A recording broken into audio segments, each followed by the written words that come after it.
Paz do Senhor, meus irmãos. Amém.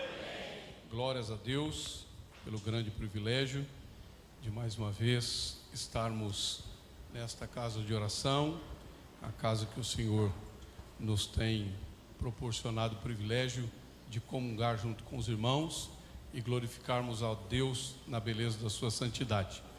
Quero externar aqui a minha gratidão a Deus, porque nessa noite minha esposa e eu completamos 25 anos que diante desse altar nós nos unimos no Senhor.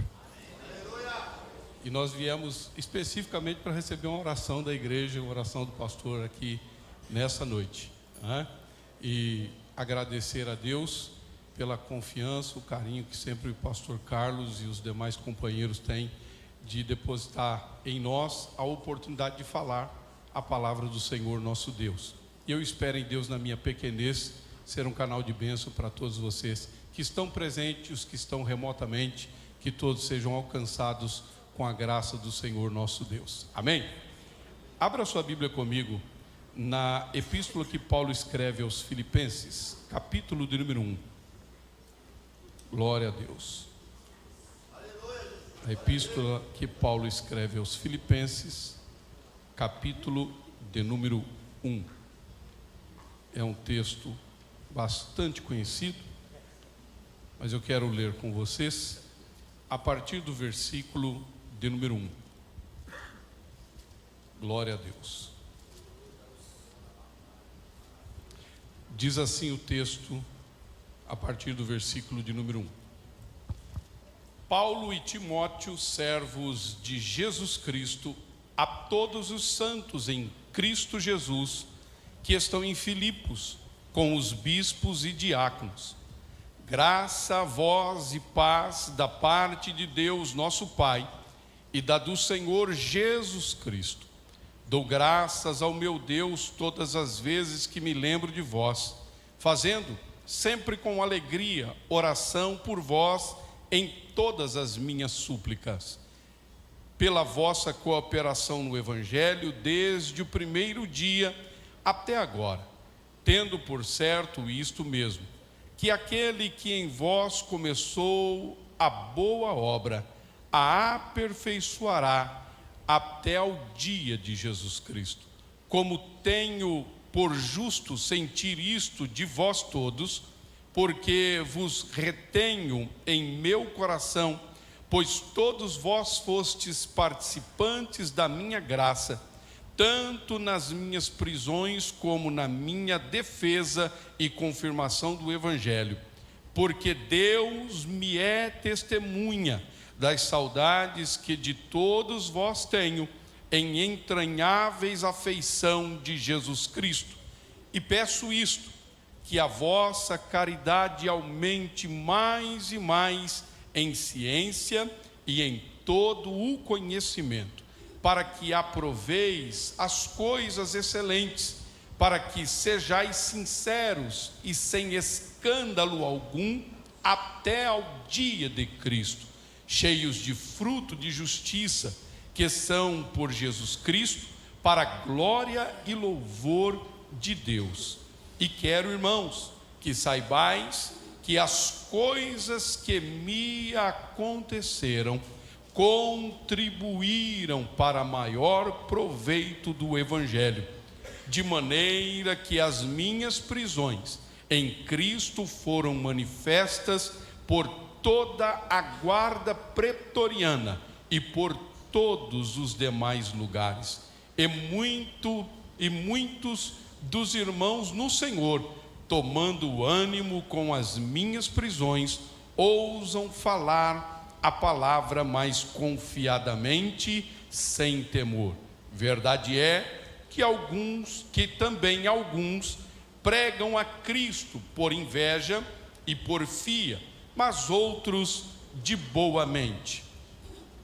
Uns por amor, sabendo que fui posto para a defesa do Evangelho, mas outros, na verdade, anunciam a Cristo por contenção, não puramente, julgando acrescentar aflição às minhas prisões. Mas que importa? contudo que Cristo seja anunciado de toda a maneira, ou com fingimento, ou em verdade, nisto me regozijo e me regozijarei ainda, porque sei que disto me resultará salvação, pela vossa oração e pelo socorro do Espírito de Jesus Cristo, segundo a minha intensa expectação e esperança, de que em nada serei confundido. Antes, com toda a confiança, Cristo será, tanto agora como sempre, engrandecido no meu corpo, seja pela vida, seja pela morte, porque para mim o viver é Cristo e o morrer é ganho. Amém. Queridos irmãos, o texto de Filipenses, ele tem uma peculiaridade sobre o tom e a apresentação da fala de Paulo para com a vida da igreja. Paulo, ele amou todas as igrejas pelas quais ele passou, pelas quais ele fundou, pelas quais ele confirmou, pelas quais ele zelou, mesmo à distância.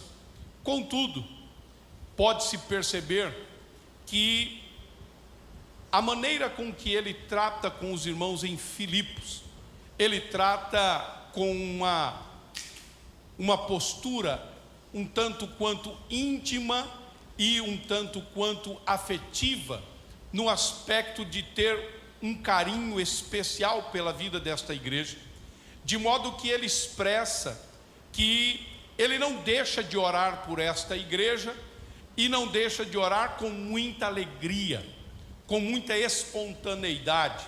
E ele, em sua fala ou em sua escrita, ele demonstra o valor que esses irmãos têm.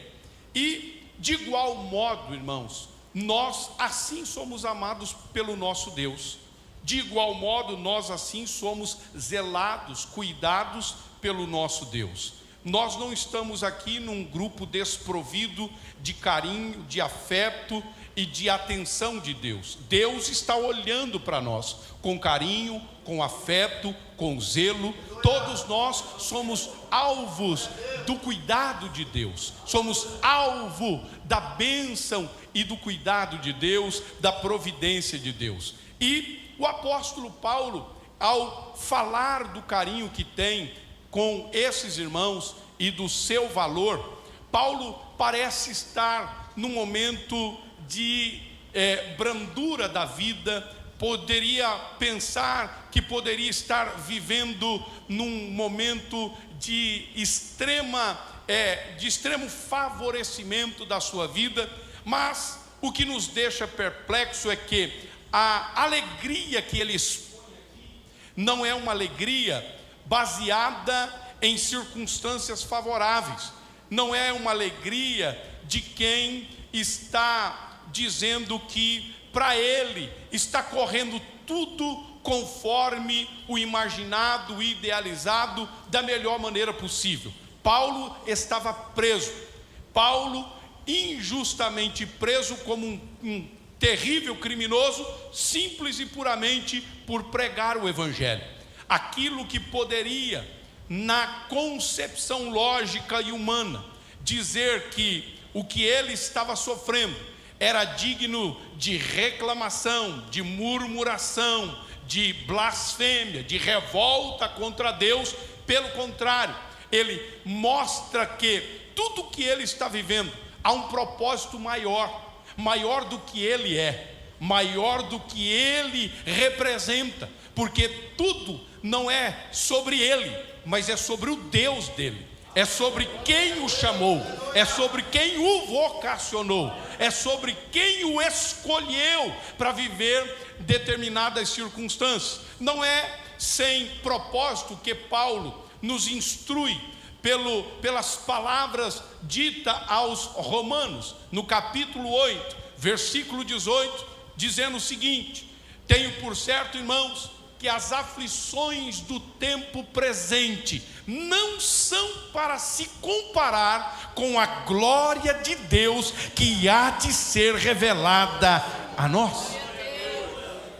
Paulo está dizendo que, independente da dor, do drama, da perda, da perseguição, da injustiça, do que quer que esteja passando, nada se compara o que lhe está proposto, nada lhe compara o que está prometido a ele, que é infinitamente maior. A alegria supera a dor, o sofrimento, o choro, as lágrimas que agora ele faz, que agora ele sente. E para mim e para você não é diferente. Ele está dizendo: o que estamos passando não pode ser comparado com aquilo que Deus prometeu, porque o que Deus promete vai além da expectativa, vai além das circunstâncias. Hoje você pode não estar vendo uma razão óbvia, clara, porque você está passando pelo que está passando, mas amanhã você vai entender que valia a pena sempre estar confiando em Deus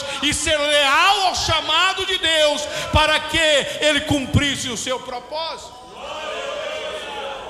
Muitas vezes nos encontramos como Pedro, diante da bacia de água, falando para Jesus: comigo não, Jesus. Lavar os meus pés? Não, Jesus. Isso não é legal, Senhor. O Senhor é o mestre. E Jesus dizendo para nós, pastor Daniel: o que eu faço agora, tu não sabes, mas compreenderás depois. Ou seja, você não tem que questionar o processo, você não tem que questionar o método, você não tem que questionar os ocorridos. O que você tem que confiar é no resultado, porque tudo vem da mão dele.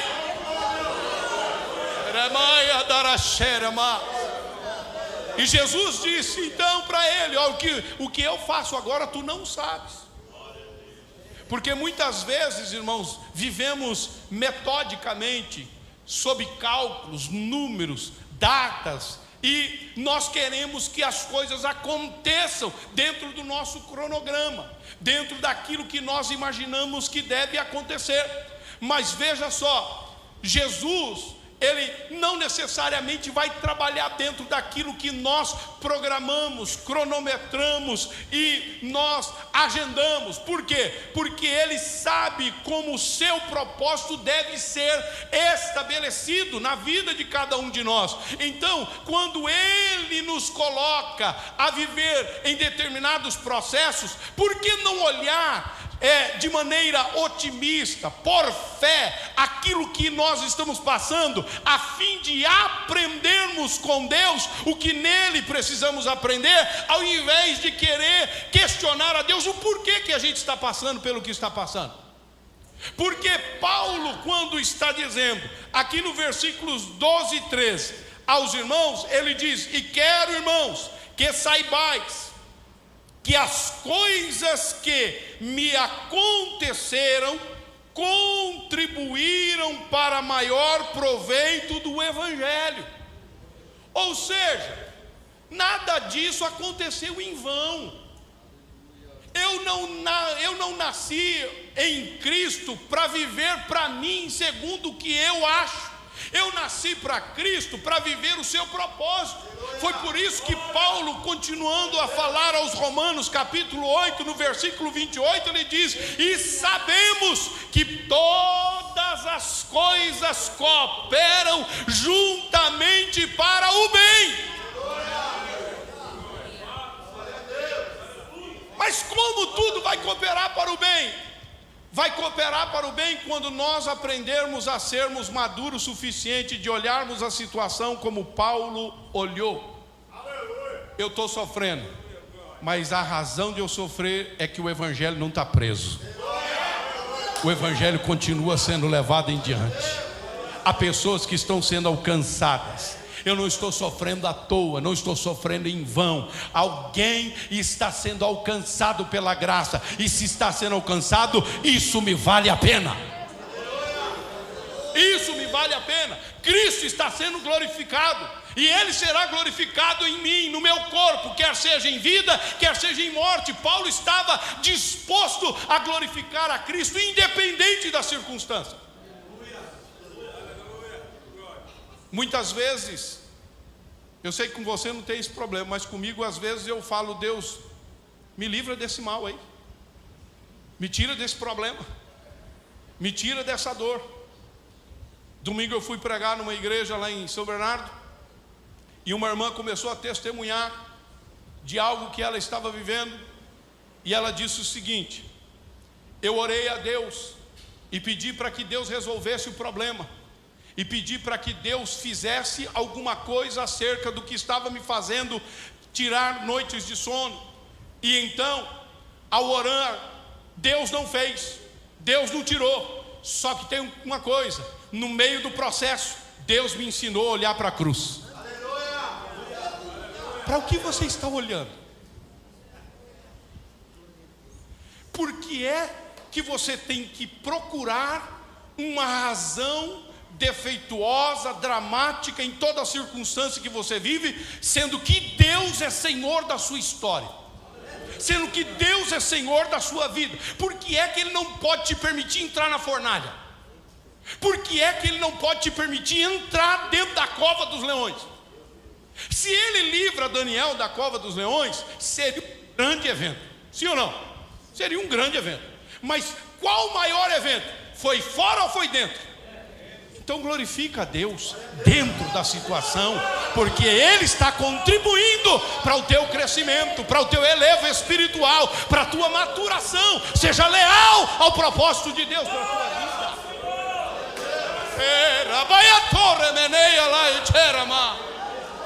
Aleluia.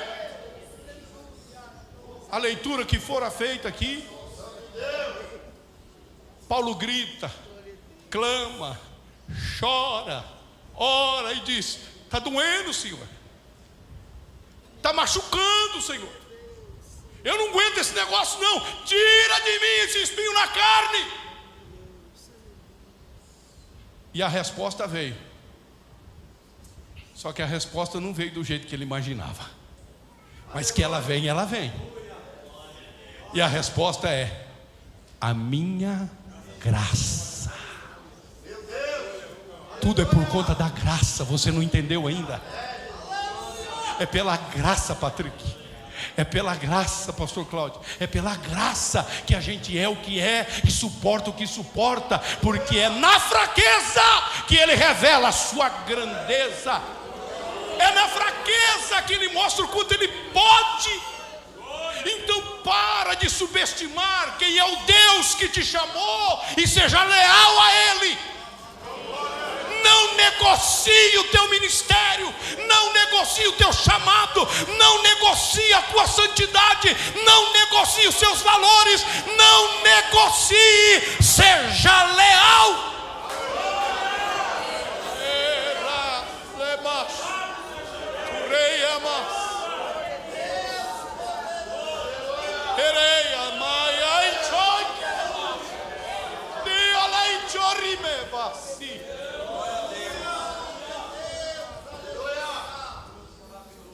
O medo de sofrer, irmão, é tão absurdo que a gente antecipa que o sofrimento vem e a gente nem sabe qual é a ação que Deus reservou para nós. Alguns anos atrás, minha esposa e eu estávamos num círculo de oração de uma igreja que nós pastoreamos, e uma irmã chegou no círculo de oração e começou a orar conosco, e essa irmã chorava muito, copiosamente. Você percebia que a irmã chorava sentido mesmo. E esta irmã vinha pedindo um socorro de Deus para a vida da sua filha.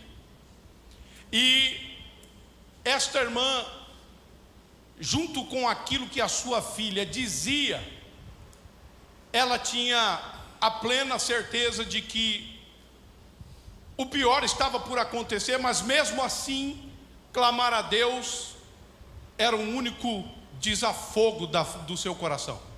E ela clamou a Deus. E naquela manhã, o Espírito de Deus colocou um texto no meu coração e eu trouxe uma reflexão breve. E eu dizia à igreja naquela manhã que Deus, assim como diz o texto, que o anjo do Senhor acampa ao redor dos que o temem e o livra, Deus estava enviando um anjo, mas não era com asas, não era uma pessoa surreal, mas que Deus estava enviando uma providência, trazendo o livramento, guardando e cumprindo com o propósito. E naquele momento aquela irmã recebeu aquela palavra, creu naquela palavra, e o que para a filha dela estava tudo perdido, ela voltou para casa rapidamente após o círculo de oração e contou para sua filha: filha, vai resolver a sua questão, porque Deus disse que Ele está enviando um anjo na frente. Ela falou: mãe, eu sei que Deus faz, eu sei que Deus é bom, eu sei que vocês já oraram, mas mãe, não tem como acontecer alguma coisa. Eu estou indo na faculdade para trancar o último semestre do meu curso. Eu não sei como é que eu vou fazer para sequer voltar. Então eu vou lá e vou fazer o que eu tenho que fazer. E quando ela chega na secretaria da faculdade, que ela pede para fazer o levantamento da sua dívida no nome, ela diz: eu vim aqui para trancar a minha matrícula porque eu não tenho mais condições de pagar a mensalidade, e eu fiquei desempregada e não tem para onde eu recorrer, então eu preciso trancar, é o último semestre. A moça olhou para ela e perguntou: qual é o seu nome mesmo? Aí ela disse o nome. Então a moça olhou para ela e falou assim: você tem certeza do que você está fazendo? Ela falou: tenho certeza, eu não tenho dinheiro, minha faculdade está atrasada, eu não tenho como pagar, e é o último semestre, infelizmente eu não sei como vou fazer para voltar. Ela olhou para a moça e disse: ó, eu não sei o que é que está acontecendo, mas você está dizendo para mim que está com dívida e quer trancar a matrícula porque não tem como pagar? Virou a tela do computador para ela e mostrou: quitado os 6 meses. A gente está se preocupando com amanhã, Deus preparou o ano inteiro. A gente está se preocupando com o minuto seguinte, pastor Carlos, e Deus já preparou as 24 horas inteiras. A gente está imaginando o pior, quando Deus já preparou o cenário melhor.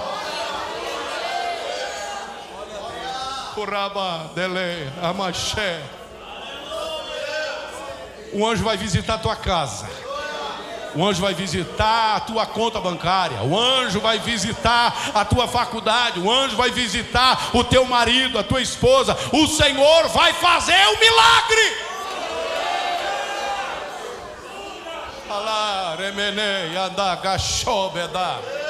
Aleluia.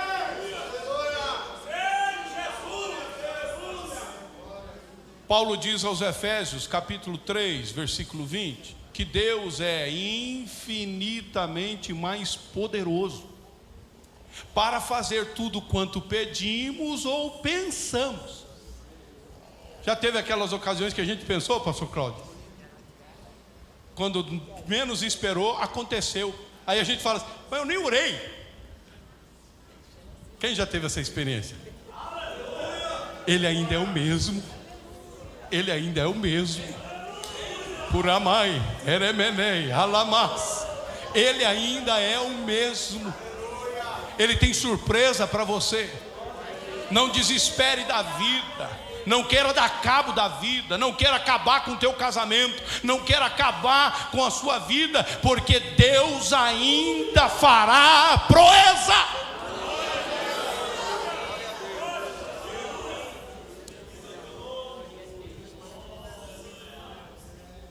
O próprio apóstolo Paulo, ensinando a igreja a lidar com as suas dores, seus dramas, seus dilemas, diz no capítulo 10 de 1 Coríntios, versículo 13, que não vem sobre nós problemas, aflições maiores que a possamos suportar.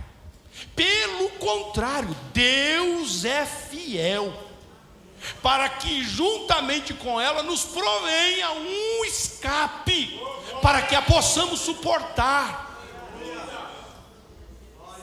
Eu sei quando eu estou ensinando, quando eu estou pregando, eu sei quando estou profetizando, e eu vou profetizar para você aqui.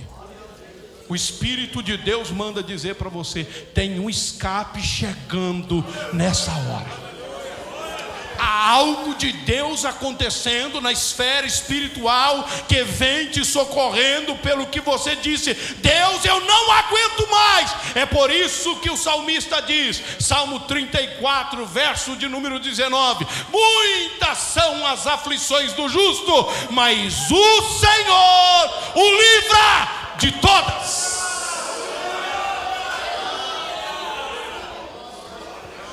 Tem livramento. Tem livramento, tem livramento. Tarai, ele, amas, erebai, choremas, queria labassi, ele, maché. Glória, glória, oh Espírito Santo. Tu eremassi, remas, ebadagassuri, emassi. Oh glória, bendito é o nome do Senhor. Enquanto eu estou falando aqui, eu vi uma chave com um cordão descendo aqui, ó, desse lado. Alguém aqui desse lado vai receber uma grande vitória, vai receber um grande milagre. É um milagre, é um milagre. Oreme devassi reblassi, tui ele maché, turebassi remasseia. Oh glória! Não negue a tua fé, não negocie os seus valores, não abra mão da tua fidelidade a Deus. Deus conta contigo.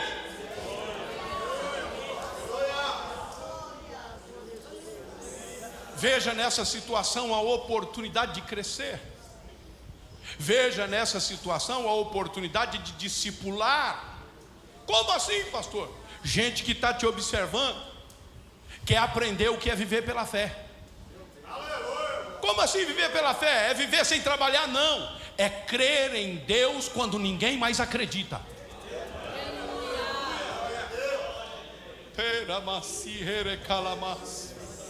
É entender que mesmo que os teus olhos não vejam, isso não é motivo para você passar uma noite de sono em claro, desesperado e desesperada. Por quê, pastor? Porque o Deus a que te chamou para viver sob a tutela dele, sabe exatamente o momento certo de realizar as coisas, de realizar a obra. Paulo está dizendo: olha, irmãos, eu quero que vocês saibam que as coisas que me aconteceram contribuíram para maior proveito, pregação do Evangelho. Como é que você está olhando a situação que você está vivendo? É aí que a tua maturidade é testada. O tema anual: como é que eu posso ser leal se não sou testado na minha lealdade? Como é que eu posso ser fiel se não sou testado na minha fidelidade? É nessa hora que Deus conta conosco. A resposta que a gente dá é que faz a diferença. É como a resposta do profeta Ezequiel diante do vale dos ossos secos. O Senhor olha para Ezequiel e diz: e aí, Ezequiel, diante desse vale que você está vendo aí, pode viver esses ossos? Ezequiel não tomou partido, ele não se atreveu a colocar qualquer tipo de pensamento próprio. Ele olhou para Deus e disse: Deus, tu sabes. Deixa na mão de Deus e glorifica o seu nome. Não questiona, adora. Não questiona, adora. Paulo está nos ensinando a olhar para as circunstâncias e entender que nelas há motivo para nós adorarmos a Deus na beleza da sua santidade. porque foi para isso que fomos chamados, para mostrar que Deus não pode ser adorado só pelo que Ele faz, mas Ele tem que ser adorado pelo que Ele é. Eu estou sentindo dor, a Ele a glória. Eu estou sentindo perda, a Ele a honra. Eu estou sentindo desonra e vergonha, a Ele o louvor para todo sempre. Corai, Emeneles. Se tudo contribui para o bem, irmãos, se tudo contribui para o bem, por que é que eu vou questionar o Deus a quem eu sirvo? Por que é que eu vou colocar diante dele a prova, sendo que aonde eu estou, no período da minha jornada, ele já deu prova cabal de que ele é comigo, de que ele está na minha vida, de que ele é Senhor da minha história. Não há motivo para você fazer isso. Essa crise que você está tendo é mais uma crise de identidade, como se você não soubesse mais quem é você, perguntando quem é Deus, porque Deus não mudou. Então está na hora de você olhar para dentro de si e reconhecer o valor que você tem. De que adianta cantar, quero que valorize o que você tem. Na hora que é para você valorizar, você não valoriza. Deus mora dentro de você, Deus habita em você. E para te falar a verdade, na hora que você dobra o teu joelho e não tem palavras, ele geme e ele clama de maneira inexprimível, não dá para expressar, mas ele chega diante do altar e diz: socorre ele, Pai, socorre ela.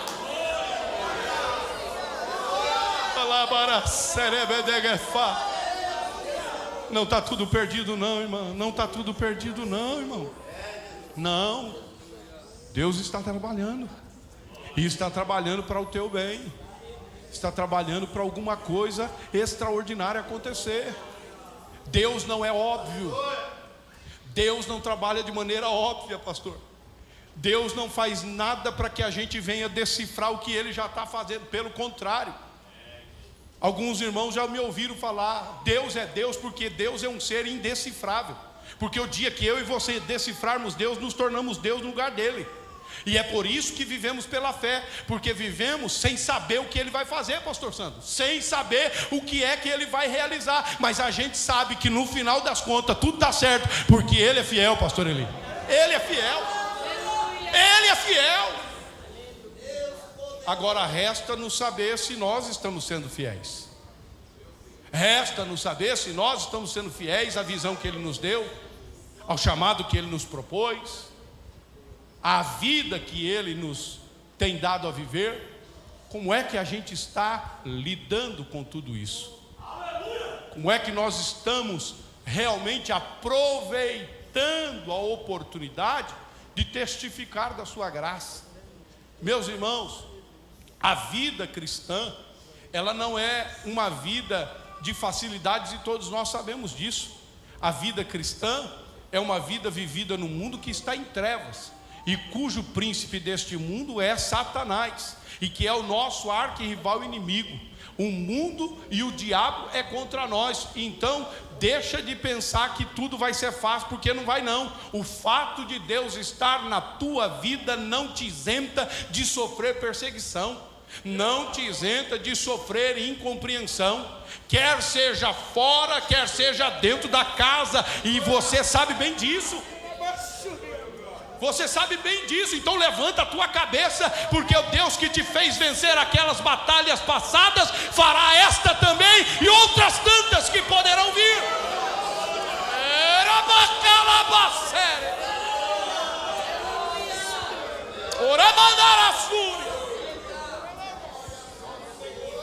Bendito. Ele continua sendo refúgio, fortaleza, socorro bem presente na angústia. É nessa hora que você não vê ninguém à tua volta.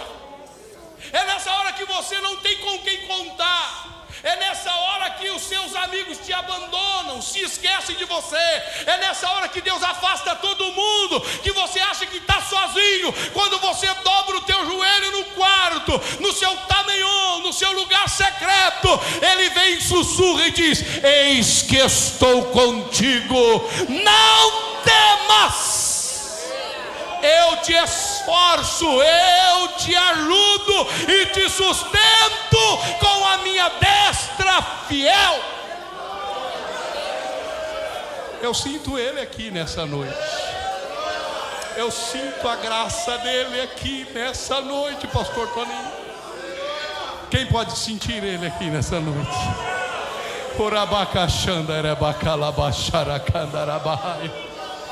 Não há o que temer, não há o que desesperar. Ele não te abandonou, Ele não virou as costas para você. Se tem alguém que quer te fazer vencedor ou vencedora, chama-se Deus. Deus usa a boca do profeta no meio do cativeiro. Capítulo 29 do livro do profeta Chorão, profeta Jeremias, versículo de número 11, e diz: eu é que sei que planos tenho para vós, planos de paz e não de mal, para vos dar um futuro e uma esperança. Você traçou metas para 2026? Você planejou a sua vida para 2026? E algumas coisas já caíram por terra. E aí você diz: e Deus nesse negócio? Cadê? Cadê o recurso? Pastor Marchiori, cadê a saída? Cadê Deus me ajudando, pastor Esbar? Cadê? E aí a gente pensa: Deus não é comigo, Deus não está comigo. Mas a questão é que a Bíblia nos ensina que o homem, o crente, faz planos no coração, mas a resposta vem dos lábios do Senhor. Deus tem uma resposta para nós, pastor Carlos. Ei, glórias. Eu sinto Ele aqui, pastor Adilson. Deus tem uma resposta para nós. Qual é, pastor? Aquietai-vos e sabei que eu sou Deus. Serei exaltado entre os povos, serei exaltado entre as nações. O Deus de Jacó é o nosso refúgio, Ele está conosco. Deus ainda fará algo especial.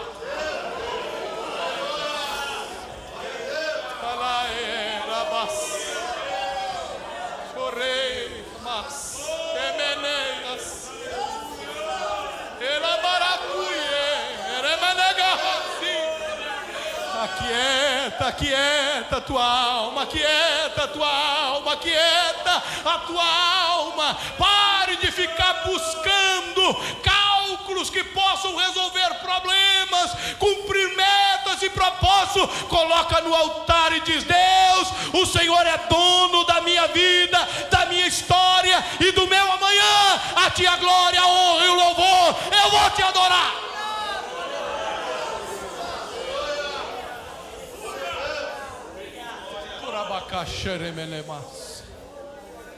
Imagine se Paulo ficasse preso à vergonha que ele sofria.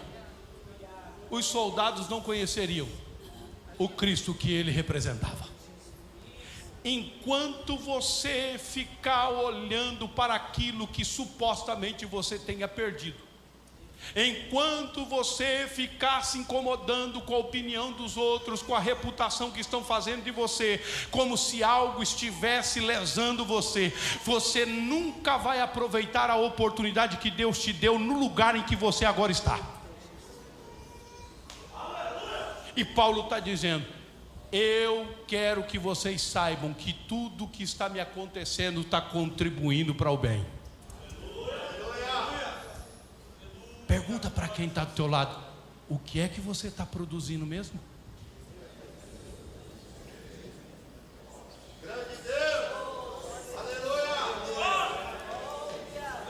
Produzir quando tudo está fácil é fácil, tudo favorece.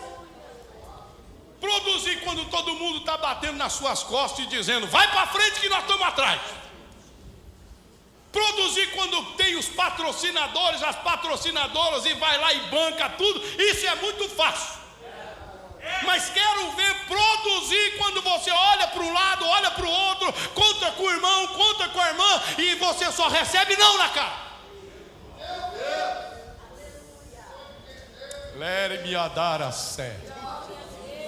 Domingo à noite, depois do culto que eu fui pregar, fui buscar a Andréia na nossa congregação do Jardim Enoiama, onde ela estava pregando, e conversei com um presbítero.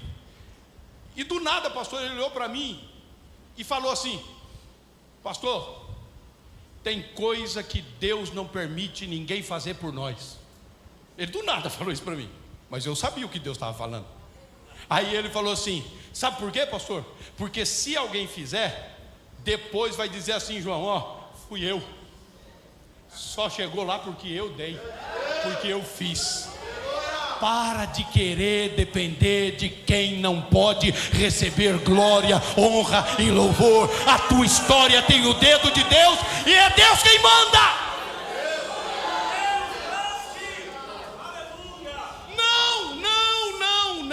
Não fique esperando nada de ninguém. Deus está trancando o coração de gente, sumindo da tua presença, não falando por você. Sabe por quê? Não é porque estão magoados, não é porque estão te desprezando, é Deus que está gravando ou cuidando para te dar um cenário em que só Ele será o foco, só Ele terá atenção, e tudo que acontecer vão dizer: foi Deus, foi Deus, foi Deus, foi Deus.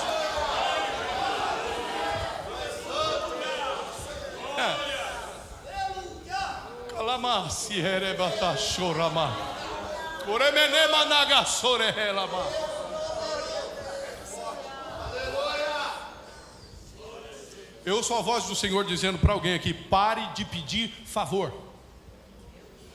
Deus está dizendo para alguém ou para alguns aqui: pare de pedir favor. Você não é mendigo nem mendiga. Você não come de migalhas, você tem o pão da vida, o pão do céu. Você tem aquele que cuida de você, é aquele que cuidou no povo lá no deserto com maná. Ele deu maná para o povo. O povo não morria de fome. Não se canse de comer o maná até que entre na terra prometida. Agradeça pela porção do dia. Agradeça pela porção do dia. Pastor, a minha mesa tinha sempre fartura, abundância. A gente tinha escolher o que a gente ia comer. Olhava para o freezer, para a geladeira, meu Deus do céu, era só coisa. Eita! Mas hoje, pastor, tem água para dar de vontade. Filé de ovo que só misericórdia. O único jeito é escolher. O único jeito é escolher como é que vai fazer. Por quê? Não tem nada. Agradeça, porque tem gente que tem 3 dias que está procurando comida no lixo. Tem gente que está recebendo cesta com datas vencidas, cheio de bicho, e dando o que fazer para cozinhar um pouquinho de comida e comer uma multidão de gente.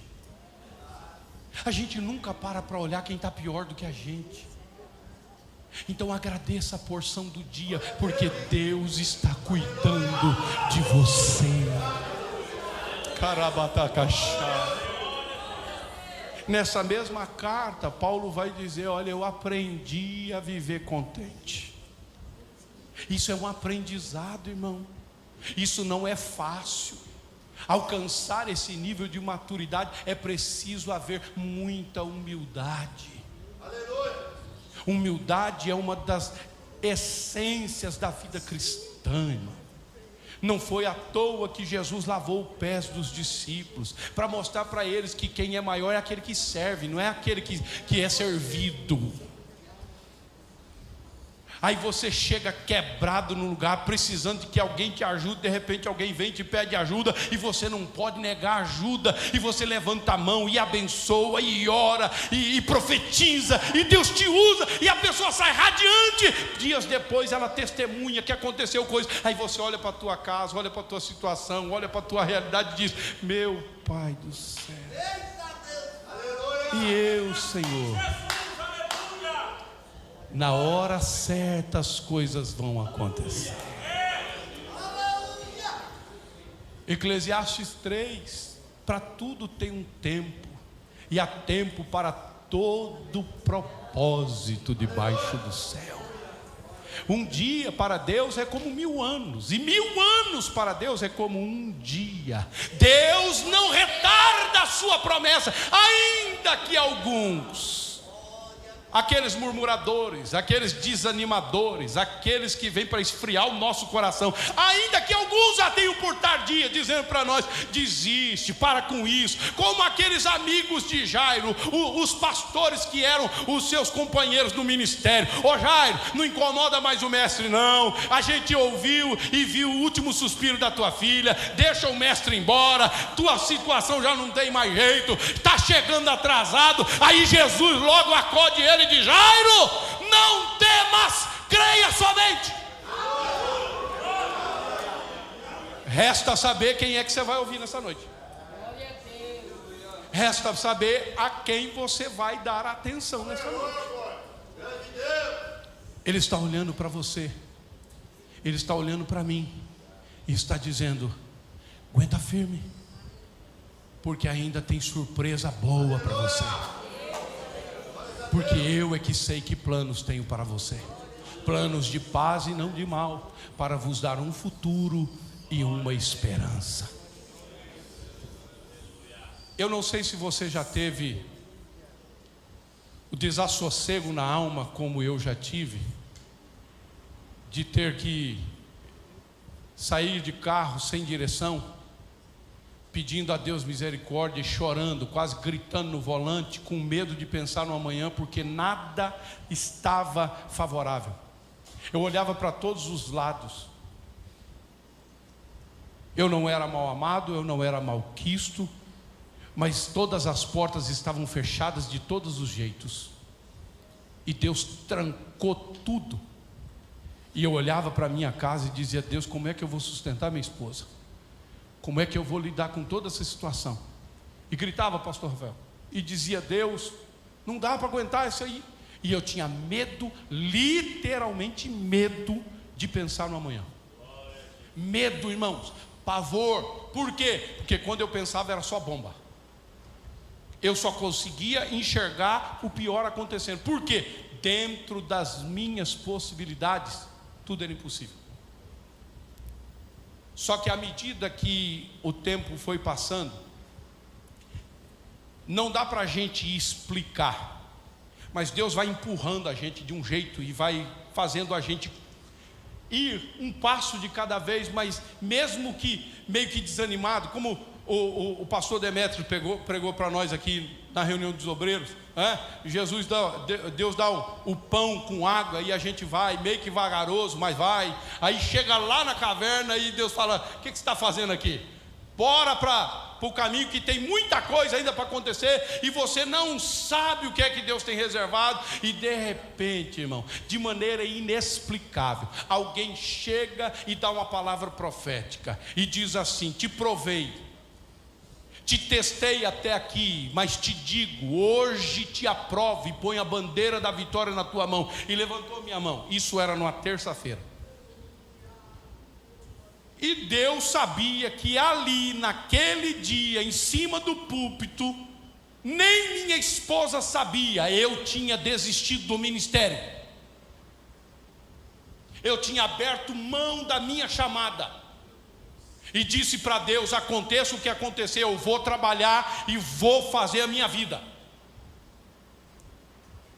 Eu tinha cerca de 27 anos de idade. Já vou fazer 50, faz uns dias. Deus seja louvado. E aí o que acontece? Deus usou ela e disse: só estais aqui porque eu te sustento. E era mesmo, só Ele. Mas te digo, hoje te dou a vitória, porque Deus sabia que ali eu não tinha mais o que fazer. Quando foi na quinta-feira, Deus mudou tudo de maneira surpreendente. Deus quebrou o protocolo, pastor. Deus mudou situações, Deus mudou corações, e investiram no nosso ministério de novo, e nós voltamos a fazer aquilo que Deus nos chamou para fazer, e a vida seguiu. Deus tem uma saída. Essa prisão não é prisão, é um momento que Deus está realizando uma experiência nova na tua vida. Produza do jeito que você está, porque Deus será honrado e logo você viverá o milagre de Deus. Não está tudo perdido. A sua história não vai acabar assim. Deus te surpreenderá. Por isso, Paulo tinha uma convicção: o viver para mim é Cristo, e o morrer para mim é ganho. Aconteça o que acontecer, foca o céu, foca Cristo, olha para o autor e consumador da fé, porque nele a vitória é certa, em nome de Jesus. Amém? Deus abençoe, meu pastor. Vamos nos colocar em pé, vamos orar. Glória a Deus. Não subestime Deus na situação que você está vivendo. Deus é infinitamente maior.